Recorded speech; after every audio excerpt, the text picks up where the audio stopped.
बिहार का चुनावी दंगल, महागठबंधन का सीएम चेहरा घोषित, आरजेडी के एमवाई समीकरण से क्या मुसलमान गायब हो गए हैं?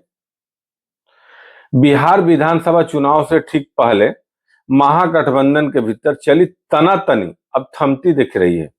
बुधवार को कांग्रेस के वरिष्ठ नेता और राजस्थान के पूर्व मुख्यमंत्री अशोक गहलोत पटना पहुंचे और राबड़ी देवी आवास पर लालू प्रसाद यादव व तेजस्वी यादव से लंबी चर्चा की।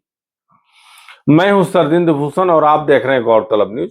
आइए जानते हैं बिहार इलेक्शन की पूरी खबर विस्तार से।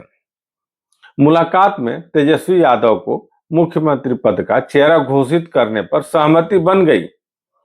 इसकी घोषणा गुरुवार को महागठबंधन की संयुक्त प्रेस कॉन्फ्रेंस में की गई। हर दिन के साथ बिहार का चुनावी दंगल जोर पकड़ता जा रहा है। वादों की बौछार हो रही है, एक दूसरे पर खूब वार पलटवार हो रहा है। घमासान की खबरों के बीच महागठबंधन की प्रेस कॉन्फ्रेंस हुई। इस प्रेस कॉन्फ्रेंस में सभी घटक दल पहुंचे। सबसे बड़ी खबर यह है कि महागठबंधन ने यह ऐलान कर दिया कि तेजस्वी यादव ही सीएम उम्मीदवार होंगे। चौंकाने वाली बात यह रही कि मुकेश साहनी को डिप्टी सीएम के उम्मीदवार घोषित किया गया। तेजस्वी के नाम के ऐलान के बाद प्रेस कॉन्फ्रेंस में यह भी सवाल पूछा गया कि एनडीए का सीएम फेस कौन? तेजस्वी ने कहा कि नीतीश जी के साथ गठबंधन में न्याय नहीं हो रहा है। चुनाव के बाद जेडीयू को खत्म करने की साजिश हो रही है। बिहार अपराध और भ्रष्टाचार में डूब रहा है। उनकी सरकार आई तो नया बिहार बनाएंगे। इस पर बीजेपी ने तीखा पलटवार करते हुए कहा कि जिसके पिता भ्रष्टाचार में जेल गए, जिसके खिलाफ आरोप तय हुए हैं, वो भ्रष्टाचार की बात ना करे तो ठीक है। सीएम पद के लिए कोई वैकेंसी नहीं है, नीतीश हमारे नेता है। गौरतलब हो कि मुकेश साहनी को डिप्टी सीएम उम्मीदवार बनाने पर जेडीयू ने भी तंज कसा और पूछा कि क्या आरजेडी के एमवाई समीकरण से क्या मुसलमानों को गायब कर दिया गया है? चुनावी दंगल में सवाल यह है कि महागठबंधन के सीएम उम्मीदवार तेजस्वी हैं, तो फिर एनडीए का कौन? सवाल नंबर 2, भ्रष्टाचार के मुद्दे पे आर पार है, तो आर पार की लड़ाई में कौन जीतेगा? सवाल नंबर 3, मुकेश सहनी को इस उड़ान में क्या एमवाई समीकरण वाले मुसलमान पीछे रह गए? कह सकता हूं खड़गे साहब, राहुल गांधी जी और तमाम जो साथी बैठे हमारे,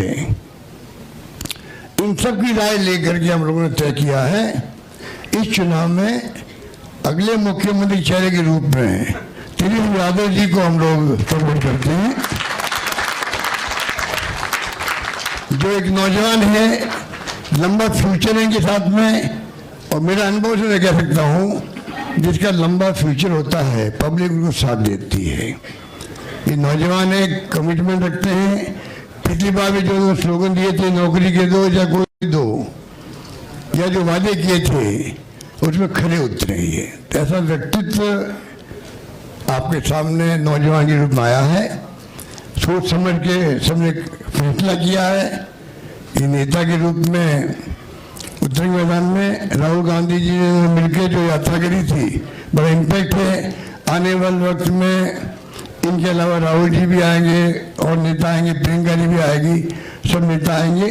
और हम सब जो बैठे स्टेज पर सब मिलकर संकल्प किए हुए हैं कि जो हालात देश के हैं, देश हित के अंदर और देश चाहता है उसके अनुसार हम चाहेंगे कि बिहार में ये जो लंबे समय तक नीतीश कुमार जी रहे हैं सत्ता में, अब कुछ कर नहीं पा रहे। अब तो हम पूछना चाहते हैं अमित शाह जी से, इनकी पार्टी के अध्यक्ष जी से, क्या बताइए, हमारा नेता तो हो गया तेजस्वी यादव, आपका नेता कौन है बता दीजिए। इस पर क्या है बिहार की जनता की राय? कमेंट बॉक्स में कमेंट करके जरूर बतलाएं और लाइक सब्सक्राइब करना ना भूलें। धन्यवाद।